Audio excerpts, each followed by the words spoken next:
Morning, everyone. It's Thursday the 9th.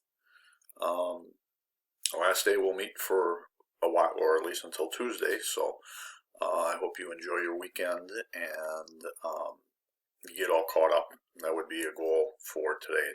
For many of you, haven't turned some things in.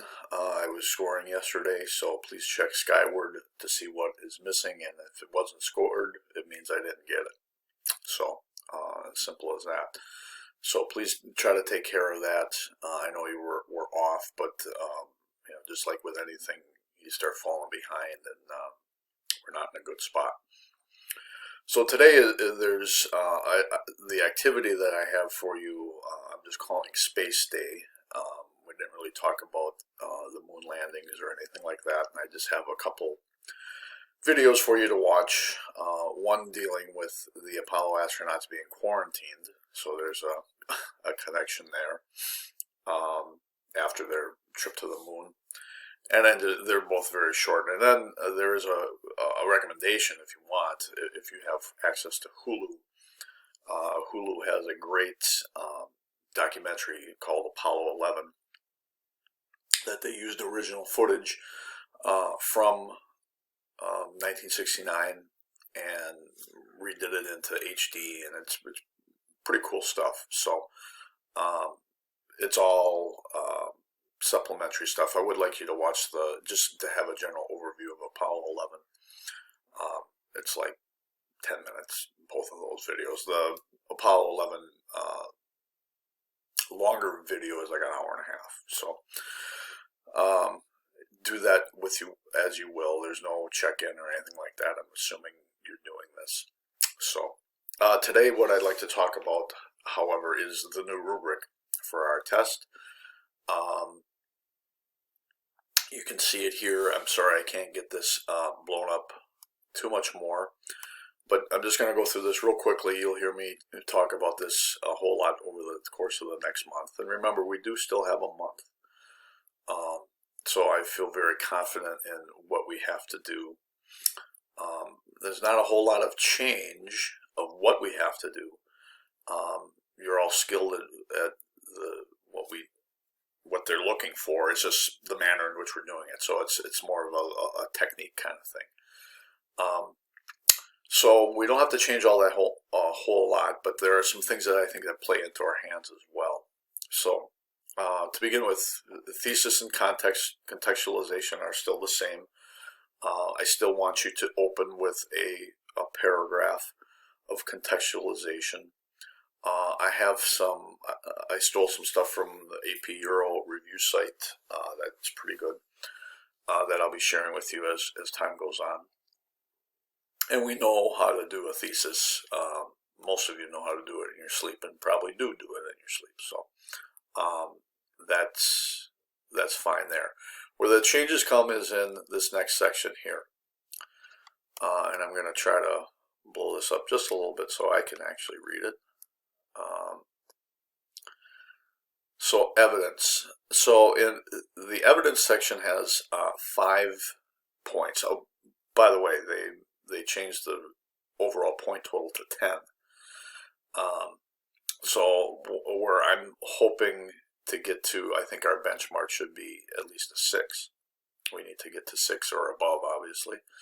I don't know how that quite is going to translate to a 3, 4, or 5 yet. I haven't quite figured that out. I'm meeting with some friends of mine tonight that are sort of analytic. A couple of them are analytical that way, and maybe I'll get some information on that.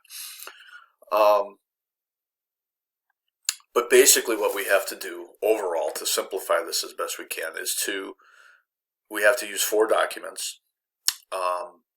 We have to describe those documents, and we have to use those to support the argument.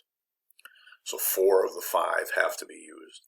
Again, my recommendation for you is to use all 5. If there's one that you are unsure of, or I don't get this one, then skip it. If you must, I think at least you can describe it. I think we're sophisticated enough readers to at least describe a document. So that's the first step, and I think that's pretty straightforward. It hasn't really changed that much. There's a two part system to this. One, you have to describe it. You can't quote it. You can't restate it. You have to describe it. Document A is a document is a picture that describes this, or this event or something like that. And you also have to use that to support your argument. So where my initial thoughts on this is that maybe we should try to kind of group the documents. Argument A, argument B, something like that. So documents 1 and 2 go in paragraph A. Documents 3 and 4 go in paragraph B. That's where I'm initially thinking. So it says down here, to earn the 3 points, the response must accurately describe, rather than simply quote. Again, I don't want to see quotes. The content from at least 4 documents. In addition, the response must use the content of the documents to support an argument in response to your prompt. So one thing we have to tweak a little bit is, I've always said to students, don't let the documents drive your essay. The documents need to be involved in that driving. They need to give you the directions. You still drive the essay, but maybe they're sort of your GPS, to use bad metaphors or something like that.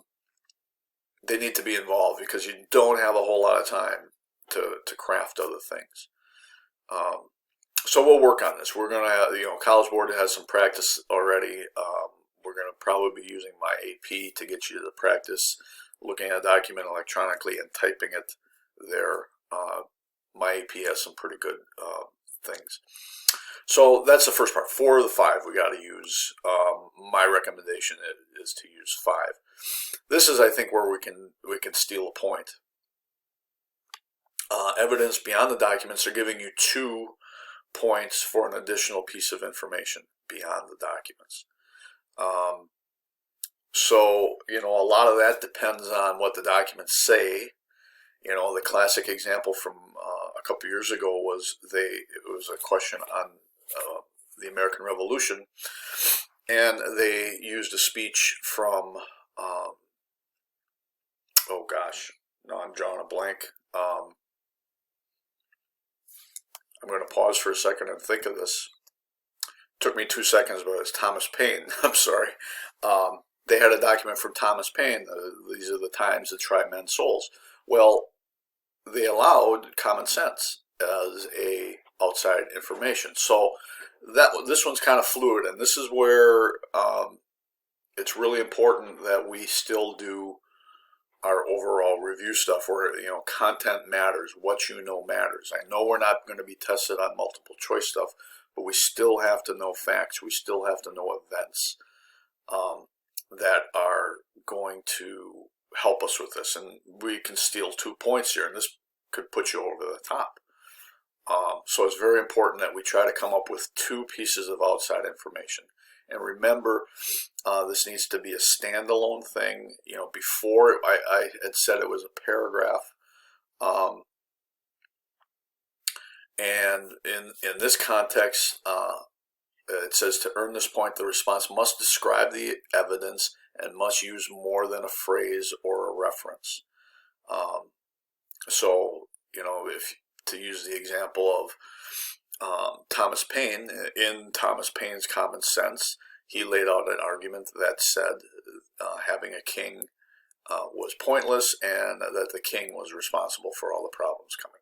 Boom. I would think that would be okay. I don't think we need to go much beyond that.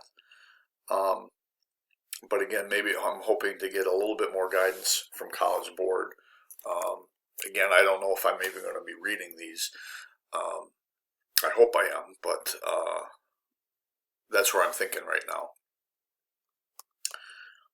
And then as we scroll down a little bit further, the analysis and reasoning section, this is on page 2. This is worth another 3 points. For 1 point, you have to source 1 document. For 2 points, you have to source a second document. So this is our cap. And this is where I'm going to really insist that we utilize those canned phrases that I gave you quite a while ago. It's a cap reference sheet. I'll share it with you as time goes on, as we get towards practice. But this is point of view, purpose, that kind of thing. So we need to cap 2, and we need to cite or describe 4. I'm suggesting 5. So that's a change. And then lastly, the last point is, on the other hand, similarity, difference, continuity, change, answering both parts of the question. Again, we have to think on our feet there is what is the question asking? Qualifying or modifying, explaining relevant or insightful connections within or across periods, the so-called synthesis.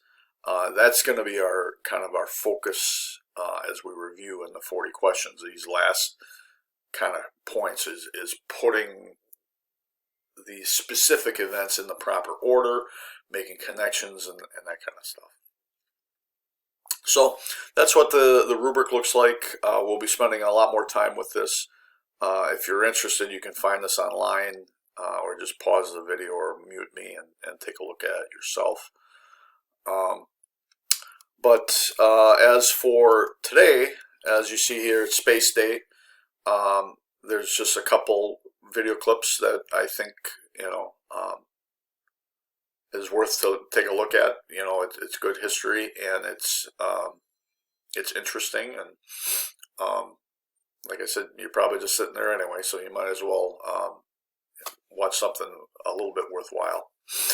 And just make sure that you are up to date with all the basic assignments.